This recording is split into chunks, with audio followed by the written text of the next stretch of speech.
Welcome into Clippers Countdown as your 18 and 13 LA Clippers are back out on the road for three, starting today in the Big Easy, where nothing has come easy for the 5 and 27 New Orleans Pelicans, who have been more than just having a broken wings out there, missing from this team. They're trying to avoid a lost season right now, but the Clippers have found themselves in the top six of the Western Conference while being 5 games above 500 without Kawhi Leonard so far after their third straight win over the Dubs back it into a dome on Friday night. Zubac on the right block, muscling through Looney, floats it up, gets fouled and rolls it in. Abitsa Zubac with some weight room work over the top of Kevon Looney. Norman Powell, baseline jumper, falling away the long two, and he banks it in. Oh my goodness. I don't know if geometry would agree with that shot. He had no angle on the baseline, somehow found the glass. 25-23. Harden in the right corner, steps back a three in front of his own bench, and he buries it from downtown. James Harden with a corner pocket three. 43-41 Clippers. Clipper lead. Harden at the free throw line. Lob. Derrick Jones Jr. elevates and throws it through for two. While avoiding a near collapse due to 12 turnovers in the fourth quarter, after having a 21-point lead, the Clippers would hold on to win 102-92 over Golden State. Here was Coach Lue post-game on what almost went wrong in that fourth quarter, leading to disaster. They picked up full court, run and jump, and we didn't handle it well. And they were able to get back in the game. But, I give our guys credit. They kept their composure, stuck with it, figured out, what we needed to do, and was able to win the game. And so we knew, like I said, with our team, Steph being out, Draymond being out, it's not going to be an easy win, especially, the way Steve coaches their crew over there. So it was a big win for us, however you get it, however you look at it. In 3 days, I won't even remember how we won. I just know it's a W. And so we got to get better, burst the pressure, and we will. No matter who the opponent is, no matter who's available, you have to find ways to get better each and every game. And with the Clippers on the front end of a back-to-back, they can't afford to get complacent or look past this beat-up Pelicans team tonight, knowing they'll see Wemby in San Antonio tomorrow. Tip time from New Orleans between the Clips and Pels is just about 59 minutes away. Coming up, Lob Murray will be here on the pregame show Clippers Countdown. But up next, it's your radio voice of the Clippers and Carlo Jimenez from New Orleans, right here on the Los Angeles Clippers Audio Network. Picture perfect. I paint a perfect picture, bombing suckers with precision.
Clippers in New Orleans taking on the Pelicans. Tip-off is just about 57 minutes away. Welcome back in.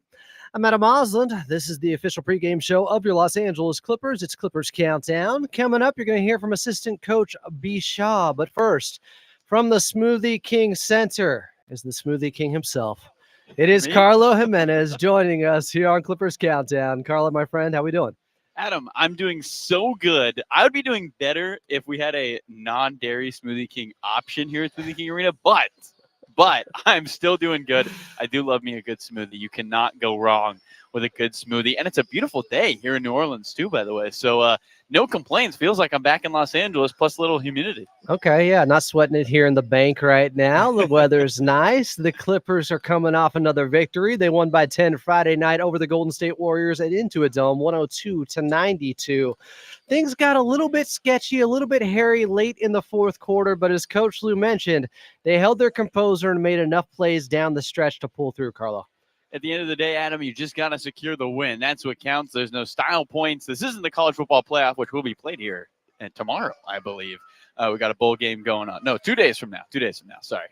No idea what day it is. I know it's the end of the year, that's for sure.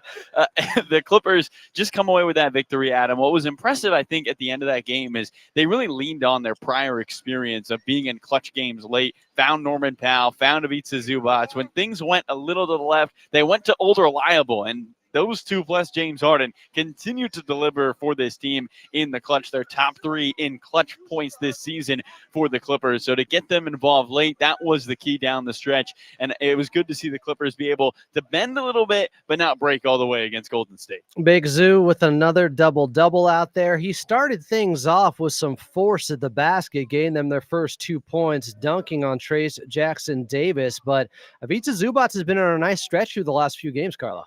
7 straight double-doubles for Ivica Zubac, Adam, and he's averaging 18 points and 14 rebounds in that stretch for your LA Clippers. He's been excellent on the floor. What was most impressive, Adam, though, wasn't the double-doubles. It was the 5 blocks he had last game. I mean, his presence around the rim for this Clipper team just on another level. You think about the way that he dominated the 6'11 Jaren Jackson Jr. and the 7'4 Zach Edey in Memphis, and then you play Golden State against Looney and Trace Jackson Davis, who are 2 smaller bigs, and Ivica Zubac eats them alive. The first play of the game, he put Trace Jackson Davis in the bucket, dunked him on the near baseline. It's been impressive. Ivica Zubac, I think, Adam, is getting a lot more comfortable playing with more physicality out there. It feels like he's been the bully this season for the Clippers. I want to say the Clippers have won the last 4 third quarters pretty handedly. They won the third 32-19 Friday night against Golden State at home. And once again, Derrick Jones Jr. doing big work in the third quarter, just like he did in Memphis the previous game.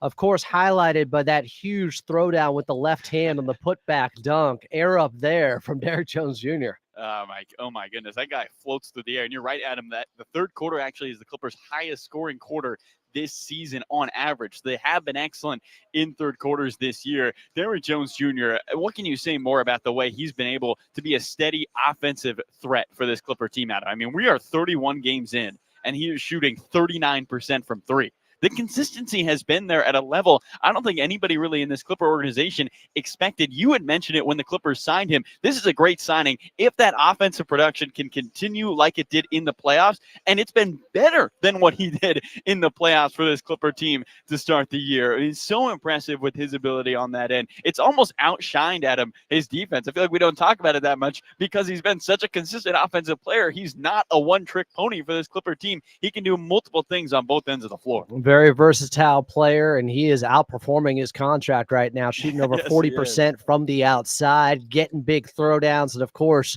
guarding 1 through 4, and sometimes even the center position on the other end. I felt like the Clippers, while it was close in the first half, they opened things up in the third quarter, got a little bit tight late in the fourth, but towards the end of that second quarter, some big three-pointers, James Harden with 2 of them, Amir Coffey with 1, 3 straight threes going into the half. Felt like that gave them a little bit of momentum heading into that third quarter, Carlo. It really did. And with the way Golden State struggled to shoot the basketball in that game, just 18% on the night. They hit 1 3 in the second half.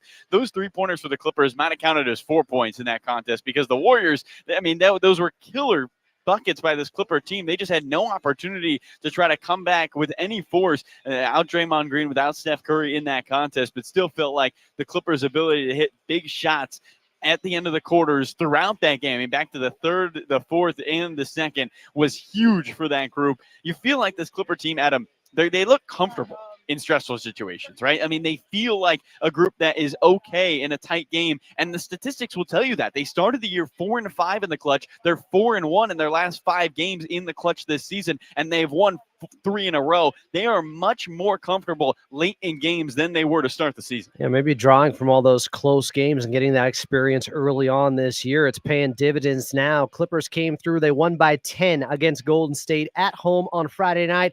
They're trying to make it 3 straight. They're back on the road for 3. They're in New Orleans with Carlo Jimenez taking on the Pelicans. And coming up next, Carlo's got his one-on-one conversation with assistant coach Brian Shaw right here on the Los Angeles Clippers Audio Network.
Don't sweat the technique.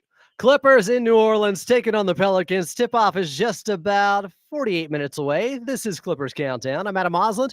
Still to come here, we'll get your player to watch. We'll also go back in time in Clippers Rewind. But first, we're going to head back over to your radio voice of the Clippers in Carlo Jimenez. Thanks so much, Adam. Carlo Jimenez here with assistant coach Brian Shaw before the Clippers take on the New Orleans Pelicans. Coach, the team's only played 3 games on the road against teams under 500, but they are 3-0 in those contests.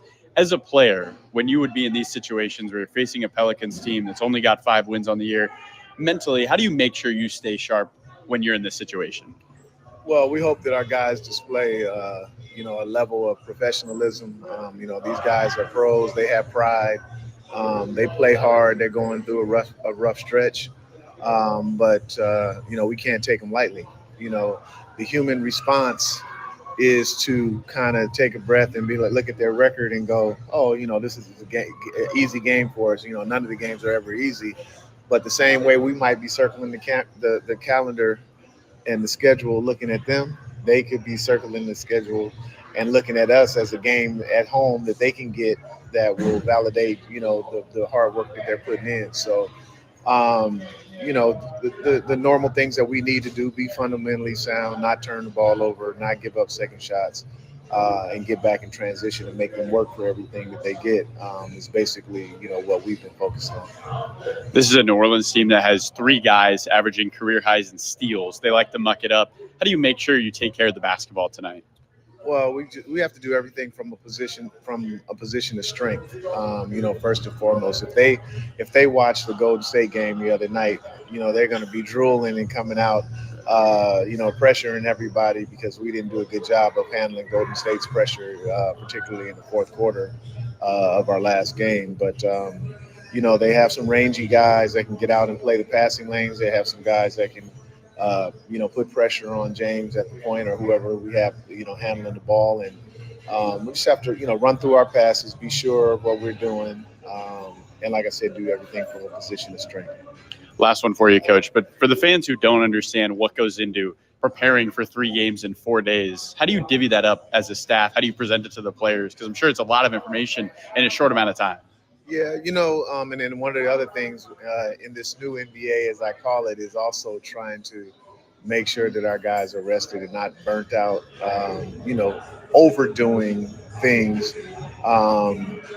so trying to decide if to have shoot around or rather to have a walkthrough, and then how intense those sessions are going to be, because, it is, like you said, three games in 4 days. And so really we want to handle our business. Like, in a game where if we get up on the team, we want to stay up on them and keep them down, so that we can play, especially in a back-to-back situation. Some of our guys that log heavy minutes, get in there, do their job, and then get out, and hopefully we're in a position where they can rest, coming down the stretch. Where they can rest coming down the stretch. Thanks, Jeremy. Assistant coach there, Jeremy Castleberry, getting in at the very end. Carlo Jimenez interviewing B. Shaw. Clippers in New Orleans taking on the Pelicans. Tip-off is just about 43 minutes away, and coming up next year on Clippers Countdown, we'll go back in time, and Clippers Rewind. We'll take things back to 2018, a former matchup between these two squads.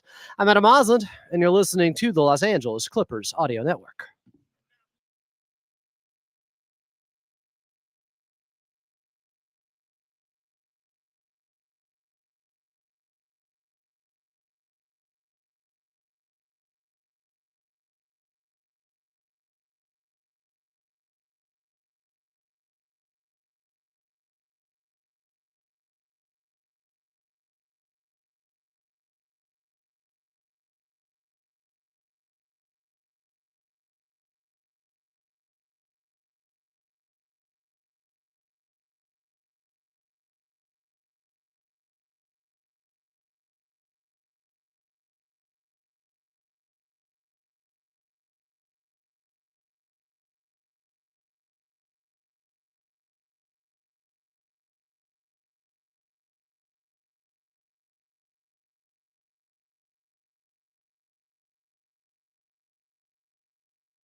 Clippers in New Orleans taking on the Pelicans. Tip-off is just about 40 minutes away. I'm Adam Osland, and this is Clippers Countdown. Still to come, we'll get your player to watch, and Law Murray of The Athletic will join me. But first, we're going back in time in Clippers Rewind, back to January 28th of 2018. Almost 7 years ago, Maze Runner, The Death Cure, was at the top of the box office. Sure, whatever. Havana by Camilo Cabello was everywhere on the radio. And the Clippers, well, they were in the Big Easy in New Orleans. As Griffin palms the ball with the left hand, extends it from his body, standing straight away from the rim. Trying to get it to Milos with 5 to shoot. Milos gets it left side to Griffin with 4 to shoot. Fires a contested 3, and it's good! Oh my, the shot of the game! 108 to 102. The Clippers would pull through late thanks to that bucket from Blake Griffin. It was the last shot he would ever take as a member of your Los Angeles Clippers. He was traded the very next day to Detroit. We love Blake. I know a lot of people are pining for his jersey to be the first to be retired at Intuit Dome. I think it would be deservedly so. Blake Griffin had 27, 12, and 7 in his final game as a Clipper, a victory in New Orleans.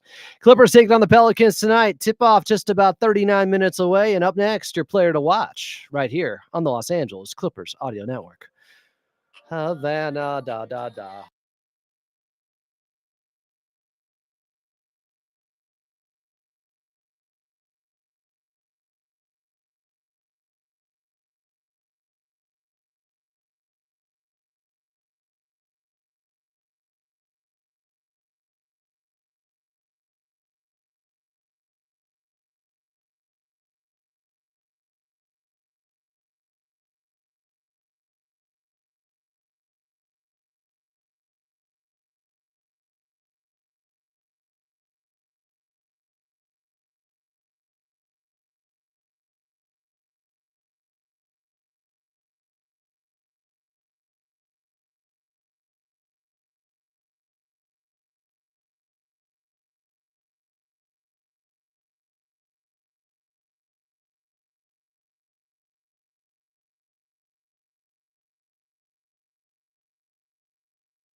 I had to hear that bass line. Clippers in New Orleans, taking on the Pelicans. Tip-off is just 37 minutes away. I'm Adam Osland.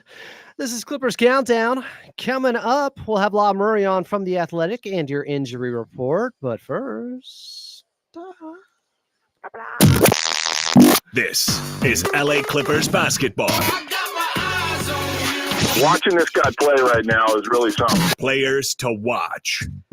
Watching Chris Dunn. He'll likely be on either CJ McCollum or DeJounte Murray a lot in this ball game. They're two best players left on that roster right now as they have been decimated by injuries in New Orleans. It has been a rough go for them. Chris Dunn, though, was having a rough go from distance over the last 2 or 3 weeks. Make it the last month, really.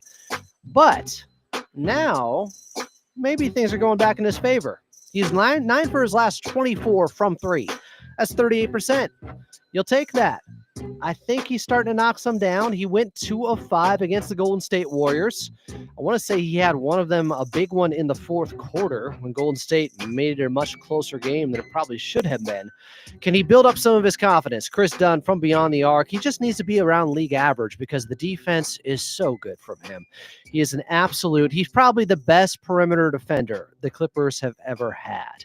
It's between him, Pat Bev, Kawhi Leonard. Let me know if I'm missing anybody else, but I think I got to give it to Chris Dunn. He is a specialist when it comes to defending those smaller guards on the perimeter. Excited to watch him tonight. Clippers in New Orleans taking on the Pelicans. Tip-off is just about 35 minutes away, and up next, your injury report, and then La Murray of The Athletic right here on the Los Angeles Clippers Audio Network.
Clippers in New Orleans taking on the Pelicans. Tip-off is just 32 minutes away. I'm Adam Osland. You're listening to Clippers Countdown, the official pregame show of your Los Angeles Clippers. Still to come, the official reporter on the Clippers from The Athletic. That would be La Murray. He will be here momentarily, but first, your injury report. Still no Kawhi Leonard. He's back in L.A. Make it San Diego, where he establishes his home because he's hanging out with the San Diego Clippers, their G League affiliate, practicing with those guys. Since the Clippers have a 3 in 4 days, they don't have a lot of practice time. So if he traveled with the team right now, it wouldn't be as effective as just staying back in Southern California and getting some practices in as he gets set for what La Murray says will be his debut, barring any setback, on Saturday against the Atlanta Hawks back at Intuit Dome. Still no Terrence Mann. He's out with that broken left middle finger. And as for the New Orleans Pelicans, no Zion Williamson, hamstring injury. No Grand Theft Jose Alvarado. He's out with a hamstring as well. And Brandon Ingram has an ankle injury. It has just been a tough one so far this season for the Pelicans, but you cannot overlook anyone. Clippers taking on the Pels. Tip-off 30 minutes away. Coming up next, La Murray of The Athletic will be here right here on the Los Angeles Clippers Audio Network.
Clippers in New Orleans taking on the Pelicans. Tip-off is just about 29 minutes away here on Clippers Countdown. Welcome back in.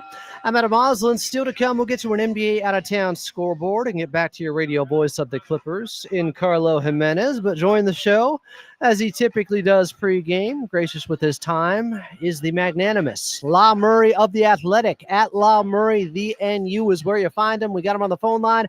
La, thanks for doing this, my friend. Hey, thanks for having me. All right, so people in the chat wondering about Kawhi, wondering if he practiced with the San Diego Clippers yet. Do we have any intel on that? Because obviously he's not on the road trip with the team. All I can tell you is he was there. he practiced, and they're keeping that pretty under wraps. So, not going to add a whole lot more thread to that at this time, but I can tell you that the plans that they had in place for Kawhi were in place. We'll see what happens the rest of this week. Were in place. Are in place? Same thing? Same thing. Okay. All right. I just got scared for a second there. All right, here we go. Let's talk about the Friday night game. Clippers won 102-92 over the Golden State Warriors. They are 5 games over 500 without Kawhi Leonard. Were you surprised at just how bad they unraveled against that full court press the Golden State Warriors put on them? You'd only be surprised if you've never seen it before, and I've seen it before. The only thing that was missing from that fourth quarter was Mason Plumlee. So at least they held on to win it. And I think T. Lue kind of, I felt like T. Lue was on, hey, this is our only game in 6 days energy. Big picture, like they won, they know it's a mistake. They like getting mad at it after a while. It's like it's going to happen again probably. So, it's just easy to move on from it. I think that it's a credit to how well they played in the third quarter that they were never truly threatened, and it's a credit to Norman Powell. Like Norman had a really good fourth quarter when he wasn't turning the ball over. Like he had a really good fourth quarter. He represented a guy who could still score amongst all that, because everybody else, they were giving the ball away and not scoring. At least Norm put up a double-digit scoring fourth quarter, and that's the great thing about Norm. He has been consistent. He has done his work in the most important times. He's remained and retained a high level of efficiency. I can't say a whole lot more about Norm other than he needs to keep doing it, and it would be nice if he gets to 30 after a while. You got people doing their, hey, how much has Norm scored? It's the high 20s. It's like, bro, give the people a 30 piece one time. Could be coming tonight. Clippers in New Orleans taking on the Pelicans. So you don't think there are any long-reaching ramifications by what happened in the fourth quarter with the Clippers just not having sound ball handlers out there? It doesn't mean they're necessarily going to go out and have a reactionary move of bringing in a different player or anything like that. I mean, the different player that you bring in is Kawhi Leonard. Like, fair.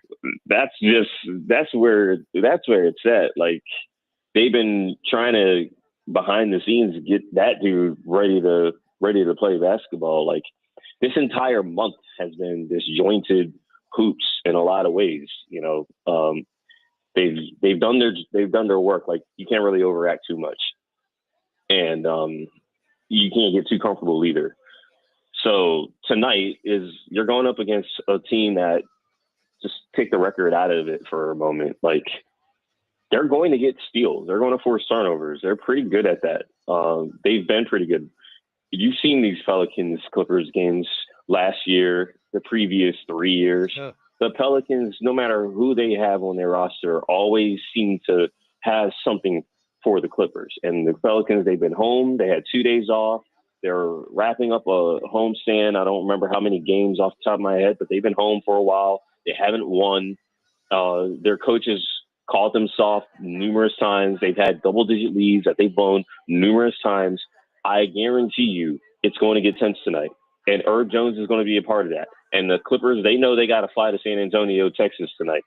Like, tonight's game is going to be very interesting, and they're probably going to turn the ball over. It's just a matter of how poised will you be. And when you're not turning the ball over, how often are you finding the bottom of the basket? Herb Jones is playing. DeJounte Murray is a ball hawk. That entire team is going to be looking to jump passes and jump routes and just speed the game up. I mean, either the Clippers can act like, they can attend to it and be serious, taking care of the ball, or, they'll lose to a 5-win team in, the last week of December.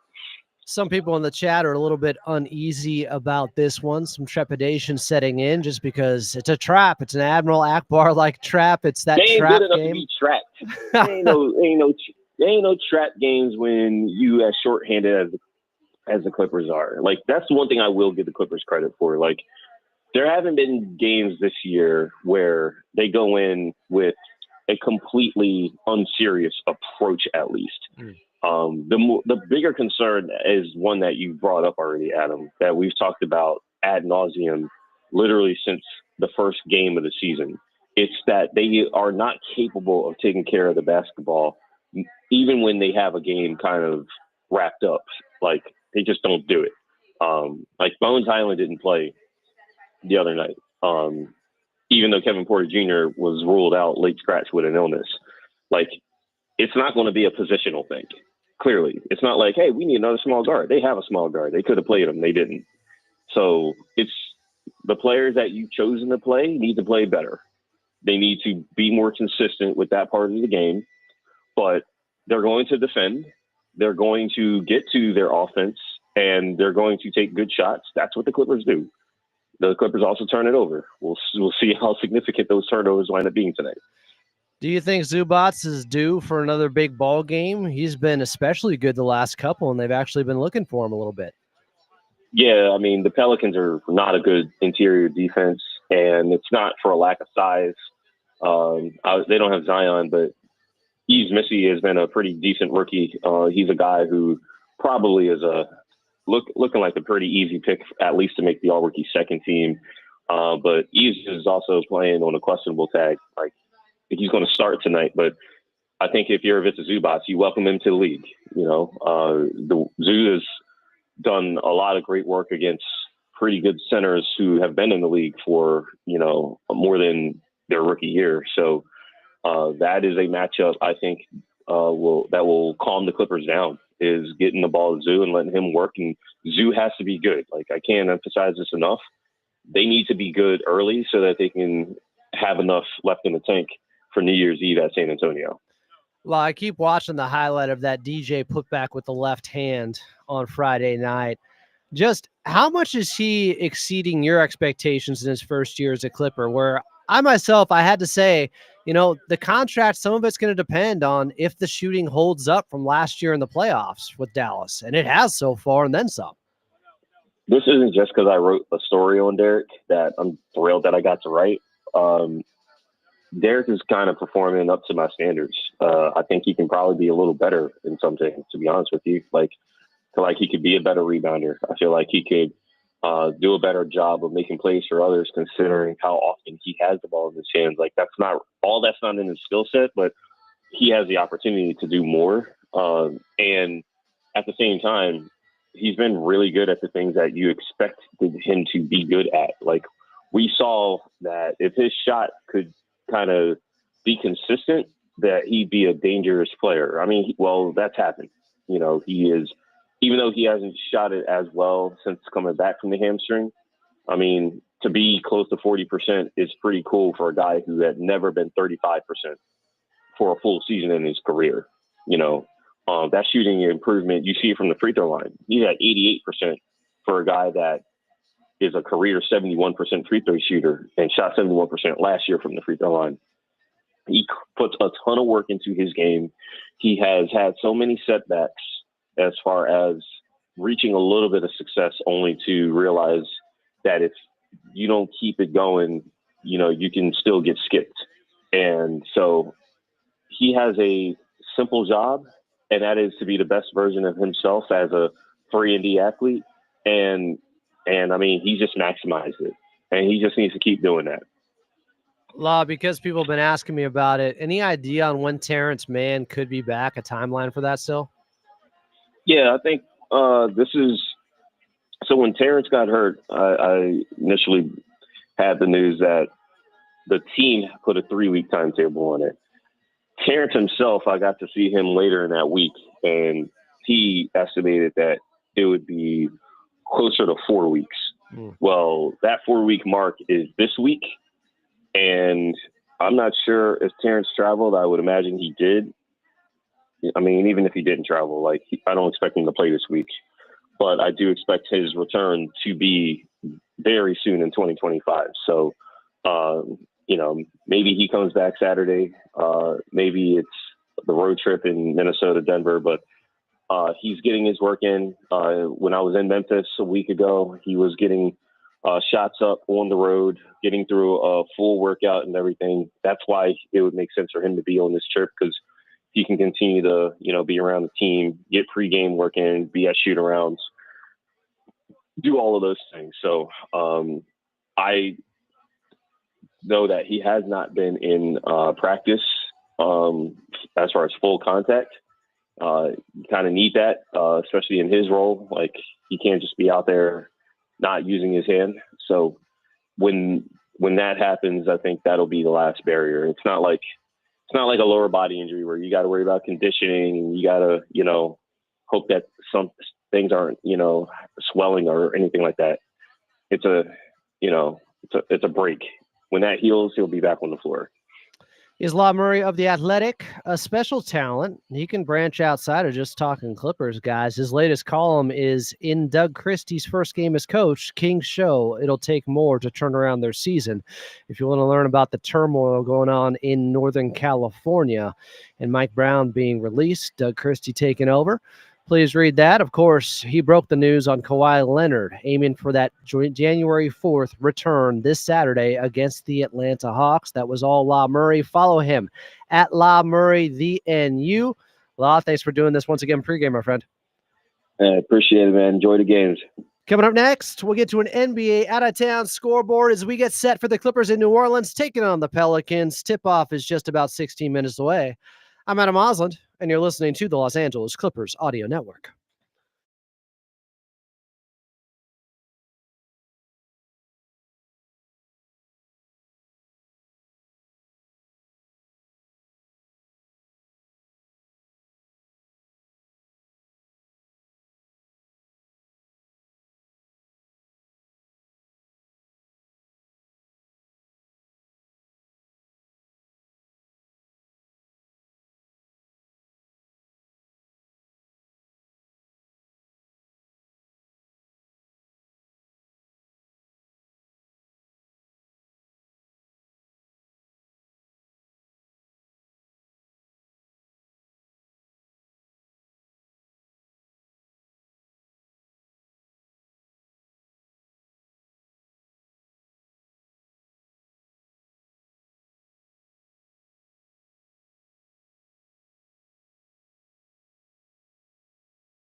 Clippers in New Orleans taking on the Pelicans. Tip time is just about 13 minutes away.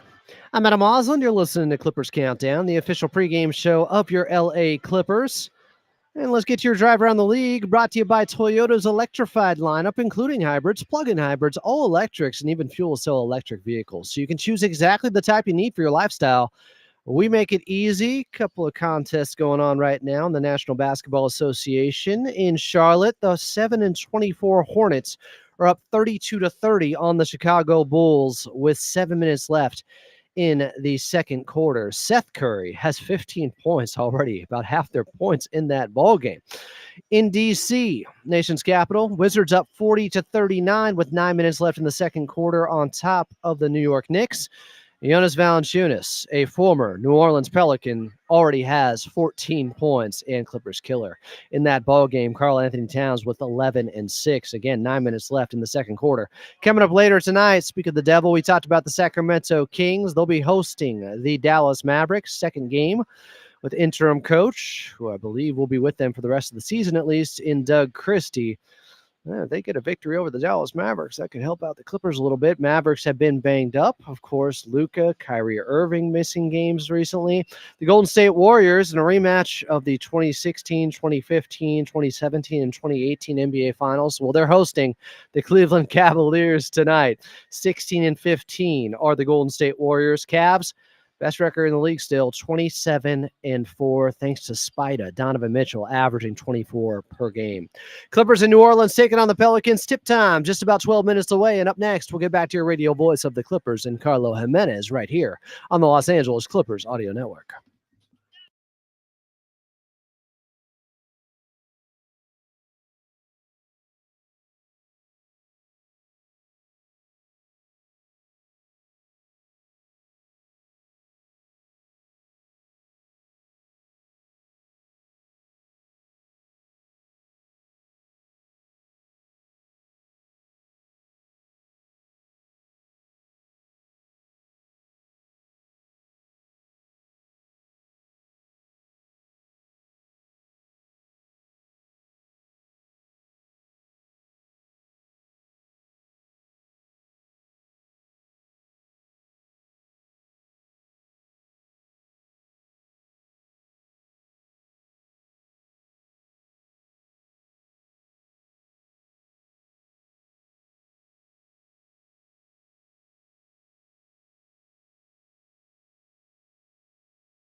Clippers in the Big Easy in New Orleans taking on the Pelicans. Tip-off is just about 10 minutes away. Welcome back. It's Clippers Countdown still to come. We'll get to your keys to victory. But first, let's get back out to the Smoothie King Center with Carlo Jimenez. Carlo, what's the biggest reason outside of injuries that this New Orleans Pelicans team hasn't exactly been able to take flight yet this season? It's a good question, Adam. And I'm not sure I know the answer because it's all injuries. It's all injuries. I mean, this is a team that's missed. There's a website that'll track how many games guys have missed due to injuries. And the Pelicans have missed as a group 176 games so far this season when you count everyone's injuries, everyone's missed games. it is a team that's stacked up well, Adam. Their really only question mark coming into this year was, do they have a center? Daniel Tice was going to be the starting center, and then Yves Misi has stepped up, the young man out of Baylor who's just 20 years old and has a rookie-high 7 double-doubles. He has been excellent. He's been their starting center, and he's been the answer to a lot of their problems. He is a very, very good basketball player for just playing basketball for 4 years, shooting 55%, averaging 8 rebounds, and 9 points. So you look at the Pelicans as a whole, they should have all the pieces, and I think that's why this is even more heartbreaking for this New Orleans team. It is very different from a Washington situation in which they come out and say, yeah, we're in a rebuild. We're stripping it all down. New Orleans is not in a rebuild, but unfortunately, due to the injury situation, they have been forced into a rebuild type year. I will say, though, Adam, when you look at the stat sheet, something that does jump off the page for this New Orleans team that might be something they're trying to fix and continue to get better at is just getting back in transition. They give up a ton of points off turnovers this season. And so for the Clippers, can you take advantage of that? The Clippers score a lot of points off turnovers. Yeah, about 20 points per game the Pelicans are giving up. What have you seen from our old friend in Brandon Boston? Of course, with injuries come opportunities. He's gotten a big one in the Big Easy. He's taking advantage of it. He is taking advantage of it, playing a little less and less as the season has gone on, and they have gotten more healthy. But started 10 games for this team, still on that two-way contract, and he's about 20 games away from that either having to be converted to a full-time or him getting sent somewhere else where he can sign a full-time contract. What's been interesting for him, and it's something that was talked about earlier today when Willie Green had his press conference, is they want to know he can score. And I think that's clear to everyone with the Clippers. But New Orleans is trying to figure out, can he play in a system where they have guys like McCollum, Murray, and Murphy, excellent players who can score the balls. Even Herb Jones can get in. Can Brandon Boston hit the open shot? Can he drive and make the simple play? That's the thing Willie Green talked about, making the simple play with him. And he's had to adjust a little bit as of late, Adam. Still, though, having maybe one of his best years shooting the basketball on the whole, 44% from the field. He has been excellent efficiency-wise for this team, coming off a big game last time out where he was able to knock down a three and be efficient, 3 for 4 from the field in his 11 minutes. So it's the simple plays for him, trying to figure out, a lot of these guys, they come into the league, Adam, as just scorers. They can pretty much be the guy ever since they were about 8 years old. But in the NBA, there's only so many guys. So how do you find your own lane in this league? Yeah, it's one thing to be the number one option and know how many shots you're getting each and every night. It's another to play off of those guys and blend in and still be a winning player out there. But rooting for Brandon Boston Jr., just not tonight against the Clippers. Speaking of the Clippers, my player to watch in this one, I got Chris Dunn, who's been better from 3 as of late. What do you got in this one for the Clips, Carlo?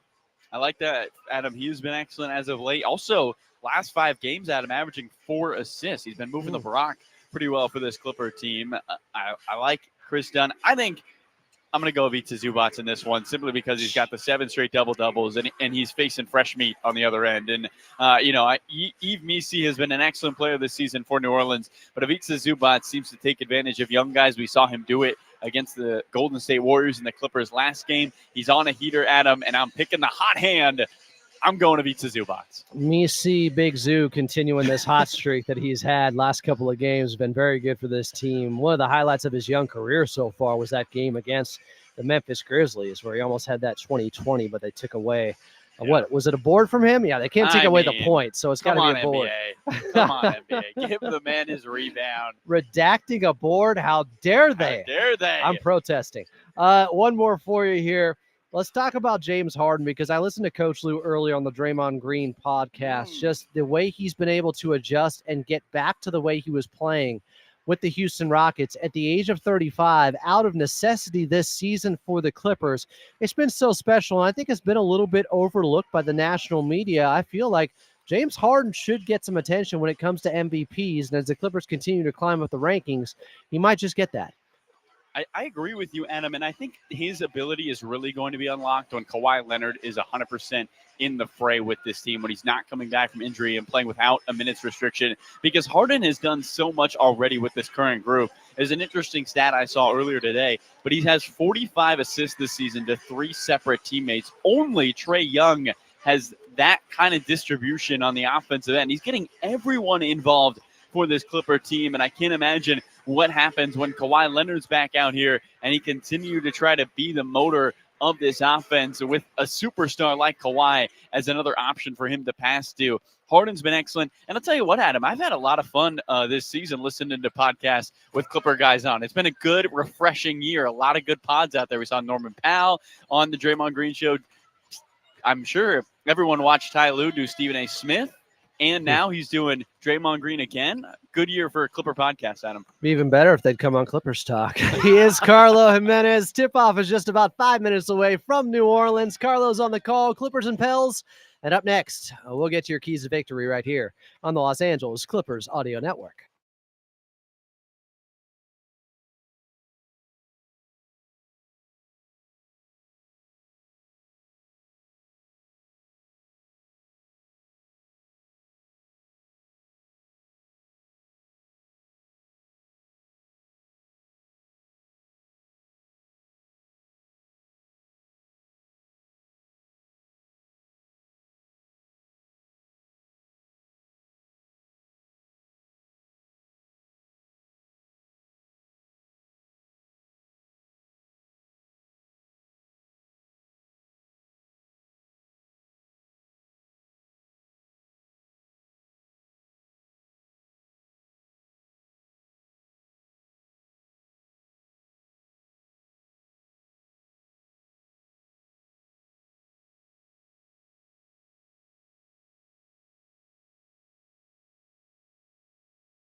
Clippers in New Orleans taking on the Pelicans. Tip-off is just moments away.